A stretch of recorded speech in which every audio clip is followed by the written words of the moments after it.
شیخ عبد القادر جیلانی رحمۃ اللہ علیہ لڑکپن میں تعلیم حاصل کرنے کے لیے چلتے ہیں۔ ماں ان کے کپڑوں میں کچھ پیسے سی دیتی ہے اور نصیحت کر دیتی ہے کہ بیٹے ہمیشہ سچ بولنا۔ چنانچہ راستے میں ڈاکوؤں نے لوٹ لیا۔ کسی نے پوچھا تمہارے پاس مال ہے؟ انہوں نے سچ سچ بتا دیا۔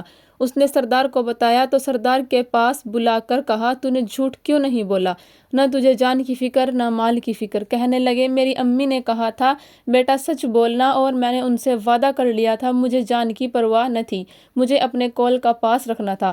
ڈاکوؤں کے دل میں یہ بات گھر کر گئی کہ جب ایک بچہ ماں سے کیے ہوئے عہد کا اتنا پاس رکھتا ہے تو ہم نے بھی تو کلمہ پڑھ کر اپنے رب سے عہد کیا ہے کہ ہم اس کا پاس کیوں نہ کریں۔ چنانچہ وہ اللہ سے توبہ کرتے ہیں اور اس کے بعد ان کی زندگی میں نیکوکاری آ جاتی ہے۔